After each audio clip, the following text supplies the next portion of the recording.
Hello students, welcome to St. Andrews online classes. Students, we are working from home. Student, हमें topic discuss करना है displacement time graph. Displacement time graph बेटा, इस graph से हमें क्या क्या रिजल्ट मिलेंगे वो भी हमें समझना है। तो सबसे पहले हम फर्स्ट ग्राफ को डिस्कस करते हैं। बेटा, ये टाइम और डिस्प्लेसमेंट के बीच में ग्राफ है, ये डिस्प्लेसमेंट है और हर पॉइंट पर पोजीशन हमें मिल रही है बेटा, यहाँ पर है ना। तो ये डिस्प्लेसमेंट है बेटा, इधर डिस्प्लेसमेंट। ओके, अब बेटा पहला ग्राफ मैंने जो लिया है वो टाइम एक्सिस के पैरेलल ऐसे मैंने लाइन ले रखी है। बेटा इसको हम दो कंसेप्ट से समझते हैं। पहले देखो बेटा, टाइम जीरो पर पोजीशन बेटा ये रही। अगर टाइम बढ़ा, अब बेटा देखो पोजीशन इधर को जाएंगे, पोजीशन भी अभी वही पोजीशन है। और टाइम बढ़ा बेटा, देखो पोजीशन पढ़ो, यही पोजीशन है। और टाइम बढ़ा, सेम पोजीशन। तो हम देख रहे हैं बेटा टाइम पास होने के साथ साथ इसकी पोजीशन में कोई भी चेंज नहीं आ रहा। तो ये क्या बता रहा है कि ऑब्जेक्ट अपनी जगह से शिफ्ट नहीं हुआ। इट मीन्स उसकी जो वेलोसिटी है वो क्या है बेटा, जीरो है और ऑब्जेक्ट रेस्ट में है। ठीक है, पहला तरीका तो ये हो गया हमारा। अब बेटा दूसरा तरीका हम स्लोप से देखते हैं। स्लोप का यहाँ मतलब होता है बेटा, जो ये वाली एक्सिस होती है एक्स एक्सिस, यहाँ पे एक्स है कौन है, टी है। तो टाइम एक्सिस के अगर कोई लाइन पैरेलल होती है तो बेटा इसका मतलब एंगल कितना बन रहा है वहां पर, जीरो, क्योंकि एंगल हमेशा हम टाइम एक्सिस के साथ लेते थे। तो पहली चीज था स्लोप को समझे। स्लोप यहाँ पे बता क्या रहा है हमें। बेटा स्लोप होता है आपका tan theta. Tan theta perpendicular upon base. तो बेटा यहाँ पर एक्सिस पर कौन बैठा है, परपेंडिकुलर पर डिस्प्लेसमेंट। डिस्प्लेसमेंट अपॉन में बेटा टाइम। तो डिस्प्लेसमेंट अपॉन टाइम होता है वेलोसिटी। इट मीन्स आप समझ जाओगे अब आगे जब भी मैं वेलोसिटी की बात करूंगा डिस्प्लेसमेंट टाइम ग्राफ में, तो बेटा वो किससे मिलेगा, मैं स्लोप से मिलेगा। तो मैं यहाँ पे लिख रहा हूँ देयरफॉर अगर मैं वेलोसिटी निकालूं तो बेटा वेलोसिटी मतलब हमारा किससे होगा, स्लोप से। स्लोप क्या है बेटा, यहाँ पे टेन थीटा और थीटा कितना था, जीरो था। बेटा इसका मतलब जो वेलोसिटी है वो क्या है, जीरो। वेलोसिटी जीरो, तो इसका मतलब ये है कि ऑब्जेक्ट इज एट रेस्ट। दूसरा बेटा वेलोसिटी जीरो, तो स्पीड भी क्या होगी, जीरो होगी। अब बेटा जब वेलोसिटी जीरो है तो एक्स का मतलब ही नहीं है कुछ, तो यहाँ पे बेटा एक्सीलरेशन भी क्या रहेगा, जीरो रहेगा। ओके, तो इस ग्राफ से बेटा क्या क्या रिजल्ट मिले, ऑब्जेक्ट रेस्ट में, velocity zero, speed zero and acceleration zero. Okay students, अब बेटा सेकंड ग्राफ में मैंने ये तीन ग्राफ ड्रॉ कर रखे हैं। सेकंड में हम इन तीनों को डिस्कस करेंगे। बेटा पहली चीज, यहाँ पे ऑब्जेक्ट कहाँ से स्टार्ट कर रहा है, ओरिजिन से। तो पहली चीज तो है स्टार्ट्स फ्रॉम ओरिजिन। बेटा ऑब्जेक्ट ओरिजिन से स्टार्ट करता है और किस टाइम पर बेटा, यहाँ पर टाइम भी जीरो है, at T equal to zero, पहली चीज। अब बेटा हम जो रिजल्ट निकालेंगे वेलोसिटी वगैरह का किससे निकालते हैं, हम स्लोप के बेस पर। लेकिन पहले बिना स्लोप के भी देखो आप, देखो मैंने कोई फिक्स टाइम लिया बेटा, टाइम जीरो पर पोजीशन जीरो। बेटा टाइम कोई फिक्स लिया मैंने, ये हुआ बेटा डिस्प्लेसमेंट। अब आगे टाइम बढ़ा बेटा, ये डिस्प्लेसमेंट आया। आगे उतना ही टाइम बढ़ाया, इतना ही डिस्प्लेसमेंट आया। तो बेटा आप देख रहे हो इक्वल टाइम इंटरवल में डिस्प्लेसमेंट भी कैसे हैं, इक्वल है। तो बेटा इसका मतलब वेलोसिटी कैसी है इसकी, यूनिफॉर्म है। एक तरीका हो गया बेटा इनसे निकालने का। अब दूसरे वे में भी हम देखते हैं। दूसरा वे बेटा स्लोप के हिसाब से होगा, इसको मैं हटा रहा हूँ क्योंकि मैं दोनों तरह से कंसेप्ट से समझना है बेटा, है ना। अब बेटा मैं यहाँ पे स्लोप की बात करूँ तो स्लोप का सबसे बड़ा तरीका होता है टाइम एक्सिस के पैरेलल बेटा लाइन ड्रॉ करो और प्लस की तरफ से बेटा एंगल देखो आप। तो देखो आप एंगल देख रहे हो, थीटा क्या है बेटा, यहाँ पे 90 से छोटा है। तो अगर बेटा मैं यहाँ वेलोसिटी की बात करूँ, v इक्वल टू आपको बताइए वेलोसिटी स्लोप से निकलती है, इट मींस टेन थीटा से। तो बेटा यहाँ पर थीटा 90 से छोटा है तो कैसा आएगा ये, positive, since theta is less than 90 degree. और साथ साथ देखो बेटा जब कभी स्ट्रेट लाइन होती है तो बेटा हर जगह जो एंगल होगा बेटा वो बदलेगा नहीं। देखो आप एंगल यहाँ पे स्लोप का मतलब ढलान से माना करो। तो स्लोप हमें क्या बता रहा है, यहाँ पर इस तरह से देख रहे हैं हम, एक स्ट्रेट लाइन है तो बेटा लाइन का जो स्लोप है बेटा हर जगह सेम है। कहीं से देख लो आप एंगल कैसा आएगा, हर जगह एंगल सेम रहेगा जो थीटा होगा हमारा। इट मीन्स स्ट्रेट लाइन के हर पॉइंट पर टाइम एक्सिस के पैरेलल लाइन से जो एंगल बनेगा बेटा वो इक्वल रहेगा। तो वेलोसिटी उस एंगल से मिल रही थी तो इसका मतलब वेलोसिटी कैसी है, कांस्टेंट है ना। तो यहाँ पर हम कह सकते हैं वेलोसिटी इज कांस्टेंट। क्यों बेटा, सिंस स्लोप इज सेम या स्लोप इज कांस्टेंट। ओके बेटा, अब वेलोसिटी कांस्टेंट होगी। बेटा वेलोसिटी कांस्टेंट होते ही एक्सेलरेशन क्या हो जाएगा, जीरो हो जाएगा यहाँ पर। बेटा यहाँ जो एक्सेलरेशन है वो आया हमारा जीरो। अगर बेटा स्पीड की बात करें तो आपको पता है वेलोसिटी कांस्टेंट है और बेटा स्ट्रेट लाइन में मोशन हो रही है, तो यहाँ पे अगर हम स्पीड की बात करें, स्पीड क्या होता है बेटा, वेलोसिटी का मैग्नीट्यूड।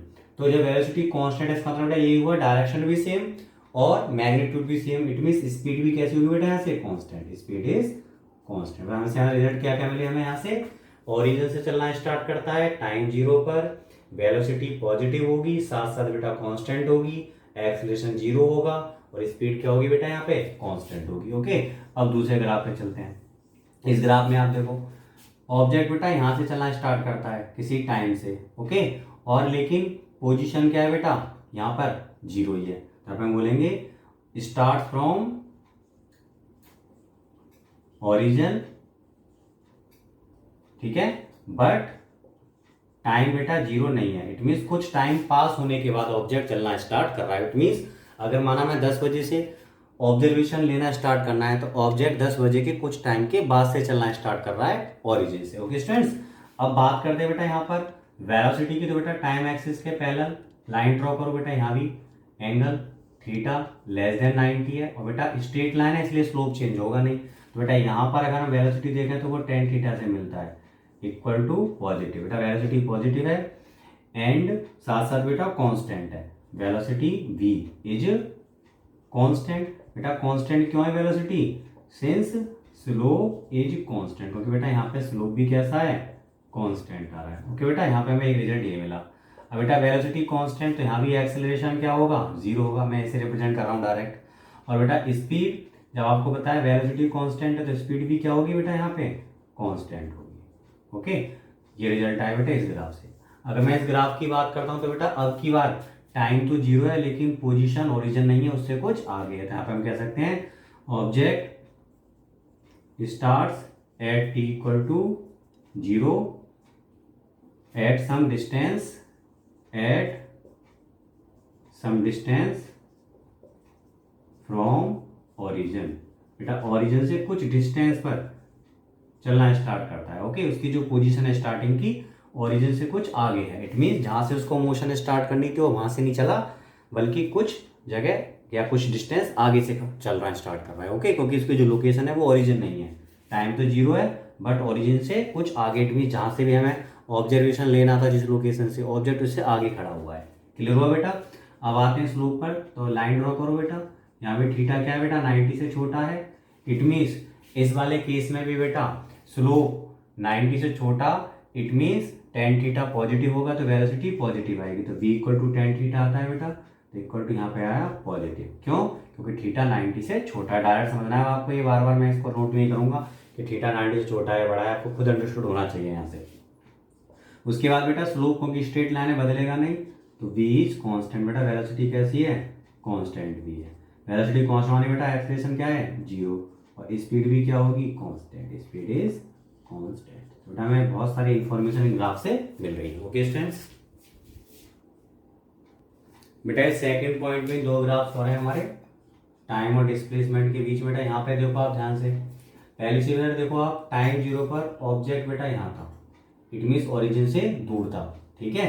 अब देख रहे हो आप टाइम पास हुआ, ऑब्जेक्ट ओरिजिन के पास आया, यहाँ आ गया, आगे फिर टाइम गया उतना ही, तो बेटा ओरिजिन के और पास आ गया, तो आप देख रहे हो इक्वल टाइम में बेटा डिस्प्लेसमेंट यहाँ भी कैसे है, सेम, टाइम इक्वल डिस्प्लेसमेंट बेटा सेम है, इट मीन्स यूनिफॉर्म वेलोसिटी तो है यहाँ पे, ठीक है। और ऑब्जेक्ट बेटा टाइम पास होने के साथ साथ ओरिजिन के पास जा रहा है, तो आप समझ गए होंगे, उनको नहीं लिख रहा मैं पॉइंट को कि ऑब्जेक्ट टाइम 0 पर ओरिजिन से अभी तक कहाँ था, तो वो सारी चीजें आपको आप समझ गए होंगे, है ना। अब हम डायरेक्ट जो मेन पॉइंट है उनको डिस्कस करते हैं। पहले बेटा वेलोसिटी देखते हैं, तो आप टाइम एक्सिस के पहले लाइन ड्रॉ करो, तो आप देखो यहाँ से जो एंगल थीटा है बेटा 90 से बड़ा आ रहा है, तो वेलोसिटी क्या होती है बेटा, tan थीटा, एंगल 90 से बड़ा है तो कैसी हुई, नेगेटिव, सिंस थीटा बेटा 90 से ग्रेटर था। ओके, अब नेक्स्ट बात करते हैं बेटा यहाँ पर कि जो वेलोसिटी कांस्टेंट है, यानी तो बेटा जब ग्राफ स्ट्रेट लाइन होगा तो स्लोप कांस्टेंट बना रहेगा, बेटा वेलोसिटी स्लोप के बराबर है तो वेलोसिटी क्या होगी, कांस्टेंट। बेटा दूसरा पॉइंट है v इज कांस्टेंट, नेगेटिव तो है साथ साथ बेटा कांस्टेंट है, वेलोसिटी कांस्टेंट तो बेटा एक्सेलरेशन क्या होगा, 0, और बेटा स्पीड भी क्या है यहाँ पे, कांस्टेंट, स्पीड इज कांस्टेंट। तो क्लियर हो होंगे आपके सारे ग्राफ्स। अब बेटा यहाँ पे देखते हैं, यहाँ पे बेटा ये टाइम और ये डिस्प्लेसमेंट ले रहे हैं, बेटा यहाँ पर भी सेम सिचुएशन है। अब देखो आप पहले वेलोसिटी देखो, तो यहाँ पर हमने ग्राफ ड्रॉ किया, एक लाइन ड्रॉ की टाइम एक्सिस के पैरेलल बेटा इस ग्राफ में, तो आप देख रहे हो थीटा जो है हमारा वो 90 से ग्रेटर है, तो बेटा यहाँ पर भी अगर मैं वेलोसिटी देखूँ तो वो टेन थीटा होती है, तो टेन थीटा इट मीन्स यहाँ पे बेटा नेगेटिव, क्योंकि यहाँ भी थीटा क्या है 90 से ग्रेटर आ रहा है। अब बेटा इसके बाद वेलोसिटी देखो, देखो ग्राफ स्ट्रेट लाइन है तो स्लोप भी कांस्टेंट, स्लोप भी बेटा वेलोसिटी को बता रहा है, तो यहाँ पर वेलोसिटी कैसी होगी, कांस्टेंट होगी, v इज कांस्टेंट। अब बेटा इसके बाद आते हैं एक्सेलरेशन पर, वो क्या होगा, जीरो, और जब वेलोसिटी कांस्टेंट तो स्पीड भी क्या होगी, constant, speed is constant. Okay students.